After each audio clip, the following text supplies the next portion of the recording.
another video blogger Ziyad official.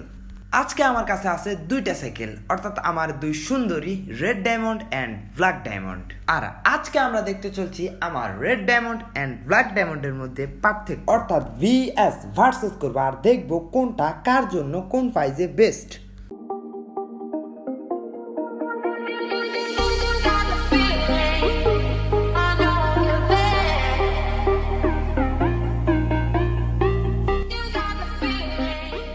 So মোটামুটি cinematic ভিডিওর মাধ্যমে আপনারা তো দেখলেন সাইকেলের লুকটা, আর লুকটা কেমন হয়েছে অবশ্যই কিন্তু কমেন্টে জানাবেন।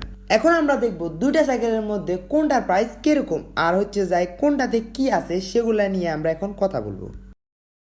প্রথমত আমরা কথা বলবো আমাদের এই ব্ল্যাক ডায়মন্ডটাকে নিয়ে। আর এই ব্ল্যাক ডায়মন্ডটা যদি আপনি জেন্টলম্যান হিসেবে সাধারণভাবে রাইড করতে চান, অর্থাৎ আপনি প্রয়োজনে কোথাও কোনো কিছুভাবে রাইড করতে চান, তাহলে এই সাইকেলটা আপনার কাছে বেস্ট। যেমন ধরেন আপনি বাজারে গেলেন বা আপনি স্কুলে গেলেন বা আপনি কোথাও হালকা পাতলা ঘুরতে গেলেন, তখন এই সাইকেলটা রাইড করতে পারেন। আর হ্যাঁ, আগেই বলে দেওয়া ভালো, এই সাইকেলটা কিন্তু স্টিল বডির একটা সাইকেল। আর হ্যাঁ, এটা হচ্ছে ফনিক্সের একটা সাইকেল।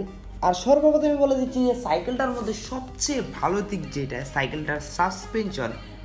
এই বাজেটে সাইকেলটার সাসপেনশন এত ভালো দিচ্ছে ভাই, প্রশংসনীয়। আর হ্যাঁ, সবকিছু নর্মালি। আর হচ্ছে যাই সামনে পিছে গিয়ার আছে, পিছনে হচ্ছে 7 গিয়ার, সামনে হচ্ছে 3 গিয়ার। সামনের ভিডিওটা এরকম আর কি। আর এই ভিডিওতে কিন্তু কোনো কিছুর পক্ষ নিয়ে আমি কথা বলবো না, জাস্ট যেটা সত্য আমি ইউজ করে যেটা পেলাম সেটাই আপনাদের মাঝে শেয়ার করব।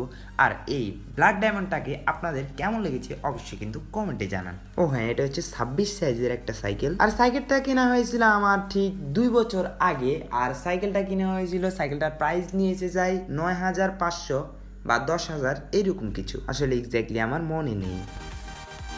এখন আমরা কথা বলবো আমাদের ভাই সেরা লেভেলের একটা সাইকেল, আমার সবচেয়ে ফেভারিট সাইকেল রেড ডায়মন্ড। তাহলে চলুন সেটাকে নিয়ে বিশ্লেষণ করি।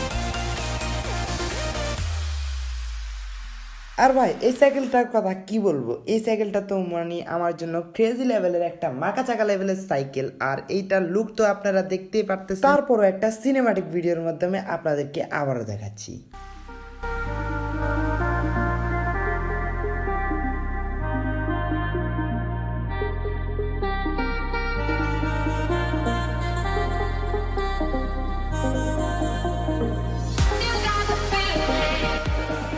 সাইকেলটা সম্পর্কে বলতে গেলে প্রথমত হ্যান্ডেল বারটা মোটামুটি ঠিক আছে। আর হচ্ছে যাই আপনার সাসপেনশনটাও ঠিক আছে। আর বিশেষ করে আমার মোডি দেওয়ার পরে সাইকেলটার লুকটা কাফি লেভেলের আসে। যদি স্টান বা ক্রেজি লেভেলের রাইড করতে চাই তাহলে সাইকেলটা দিয়ে ভাই চলে। আর এটা আমার কাছে প্রায় 6 মাসের মতোই আছে। এর আগে আমার খালাতো ভাইয়ের কাছে ছিল।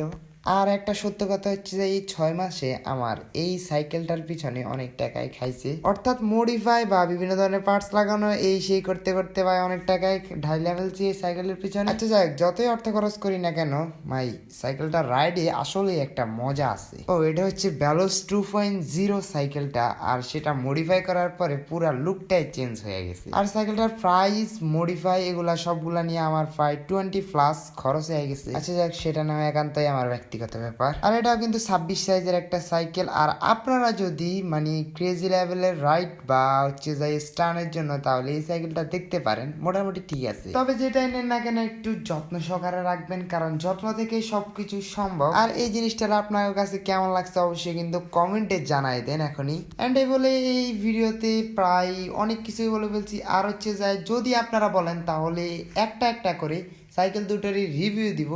সো দেবো কি দেবো না সেটা আপনারা কমেন্টে জানান। দুটো সাইকেলই আপনাদের কাছে কেমন লেগেছে অবশ্যই কিন্তু আপনাদের মতামতটা জানাবেন। ও আর আমার এই তথ্যগুলো দেওয়ার মাঝে যদি কোনো ভুল ত্রুটি হয়ে থাকে বা আমার কথার মাঝে যদি কোনো ভুল ত্রুটি হয়ে থাকে তাহলে অবশ্যই কিন্তু ক্ষমার দৃষ্টিতে দেখবেন। ও আর এই বলে এই ভিডিওটা এখানে রাখতে হচ্ছে। দেখা হবে নতুন কোনো ভিডিওতে, সেই পর্যন্ত ভালো থাকবেন, সুস্থ থাকবেন, চিল দেন, আল্লাহ হাফেজ।